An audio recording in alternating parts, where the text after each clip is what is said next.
Second video on the channel today. It is our Ravens free agency tracker. Tyler Jones here with you. Appreciate you joining us as we'll catch you up to speed on what went down for your Baltimore Ravens today in day one of free agency. We'll get to all of that and more coming up in just a few moments. Before we do, folks, if you're not subscribed to the channel, what are you waiting for? Folks, we're giving you not one, but two videos on the channel today. If that isn't worth a subscription, I don't know what to tell you. We're not even charging you for these subscriptions here, folks. It's free. Sub now, turn on notifications. If the Ravens make the move, you know we're going to be all over it here on the channel. Subscribe now for free, youtube.com/RavensTV for more. So where we begin today, the Ravens kind of in a holding pattern, waiting for their first official move of some sorts. And according to the Draft Network, the Ravens might have interest in Darius Slay. That's the first time we've talked about Darius Slay in the Baltimore Ravens. New developments, as they say in the biz. Let's go ahead and tell you what Justin Mello from the Draft Network had to say about this possibility. The Ravens should pair Marlon Humphrey with a veteran cornerback to help spearhead a room that's littered. I think a cat litter when I hear the word littered, with inexperienced talent and recent draft picks such as Damarion Williams and Jalyn Armour-Davis. I got to tell you, Marlon and Darius together, that'd be a lethal combination, would it not? I mean, you obviously move on from Marcus Peters, and it feels like at this point in time, Marcus Peters is kind of like the backup plan of some sorts. Like, if you can get a guy like a Darius Slay or some of these other potential corner options, you would prefer to do that. Marcus Peters on like a discount of some sorts would be like your fallback option. But Darius Slay, no offense to Marcus Peters, but if you can get Darius Slay, that would be a significant upgrade. And you already talk about a safety room that includes Marcus Williams and Kyle Allen. All of a sudden, your secondary is just lethal with Slay and Humphrey together as your starting outside corners, and then Hamilton and Williams together as your safeties. Look out. All of a sudden, you're talking about having the best secondary in the National Football League if you make a move like this. I love this possibility. So, what say you? Will the Ravens sign Darius Slay? Granted, they don't have a whole lot of cap to work with. That could change, though. Let me know. It's our pinned comment today. Y for yes, N for no. Y for C, N for no. Let me know in the comment section. Will the Ravens sign Darius Slay or not? How you feel about that one there. All right, so with Darius Slay, we will go ahead and shift gears now, and let's talk about Calais Campbell. And Calais Campbell's situation is pretty interesting. He's been cut. But that doesn't necessarily mean that his time in Baltimore is over with. We had an official statement from the Ravens, and, they had their hoorah. They sent Campbell off, right? But in the statement, it didn't completely rule out the possibility of Campbell coming back to the Ravens. Now, I'll say this before I show you kind of what this all means with this tweet from Mike Lombardo here in just a second. Here's something I want to stress here, okay? It does not necessarily mean that Calais Campbell is done in Baltimore. What I wish would have happened was they could have worked out like a restructure of some sorts to bring him back that way. I don't think, if you're going to bring him back, I don't think it's very classy to cut him and then bring him back. That could have been handled better if you are going to bring him back. With that said, here is the tweet from Matt Lombardo from The Athletic covering the NFL. He said this afternoon, the Ravens released Calais Campbell in a move that creates $7 million in cap space while triggering a $2.4 million dead money charge. Campbell still can play, producing 6 sacks and 34 pressures this last season. And he wants to be a Raven. I mean, think about it. It wasn't too long ago, Calais Campbell not only announced that he was coming back for his 16th season in the National Football League, but also that he wanted Lamar Jackson back in Baltimore and wanted him to be with the team for a long time. Calais wants to be here. And so, although it wasn't a clean ending, okay, I wish they would have found a way to constructor or something like that, the contract situation.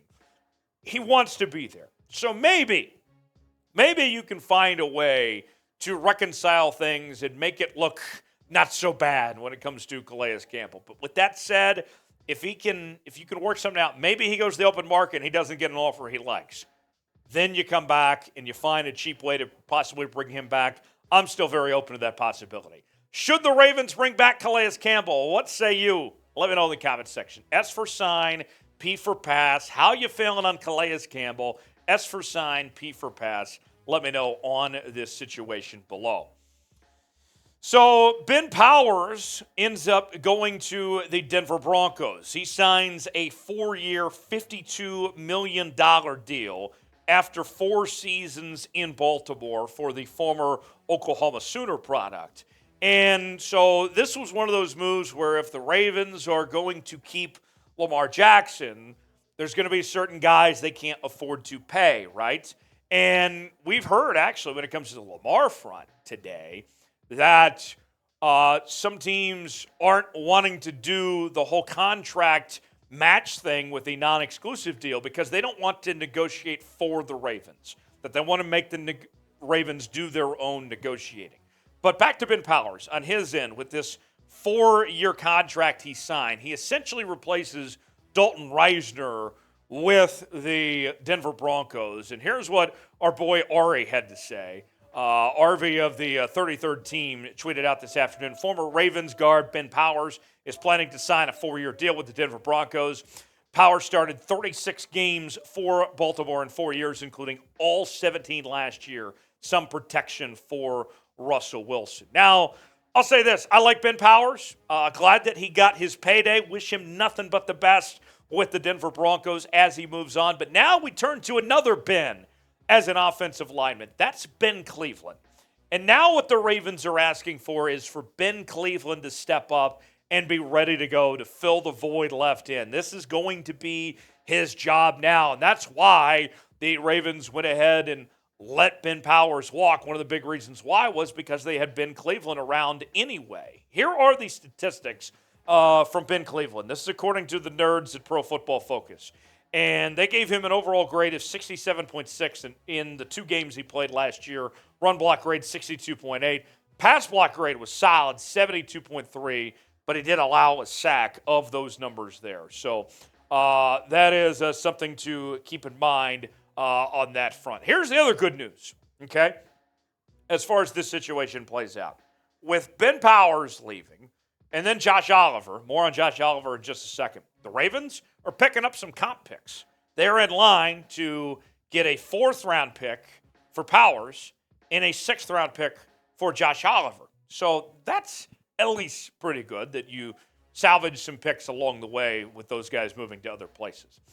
One more note before we go. We'll get to Josh Oliver here in just a second. Real quick, though. Confidence level in Ben Cleveland filling the void at the guard spot. How do you think he's going to do? Scale it for me 1 through 10 in the comments section. Your confidence level in Ben Cleveland filling in as one of the new starting offensive guards.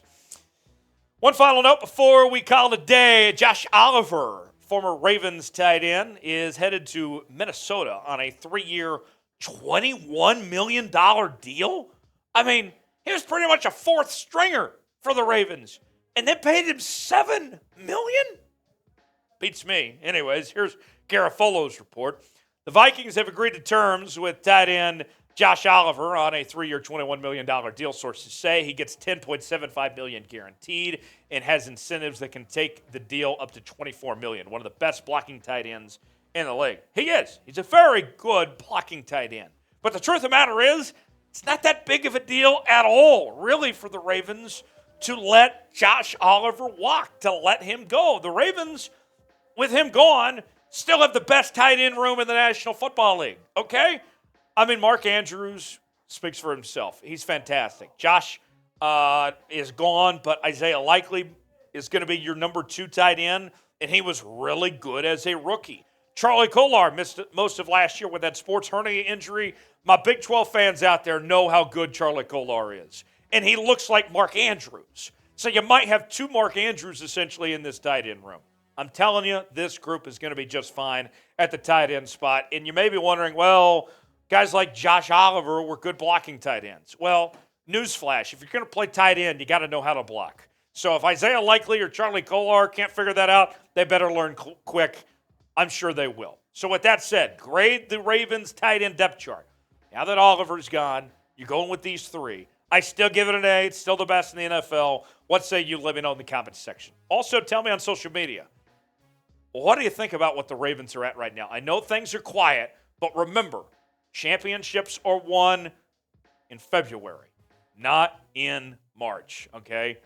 Be patient, Ravens fans. It's going to be okay. We'll see you next time here on the Ravens Rundown. Thanks for joining us.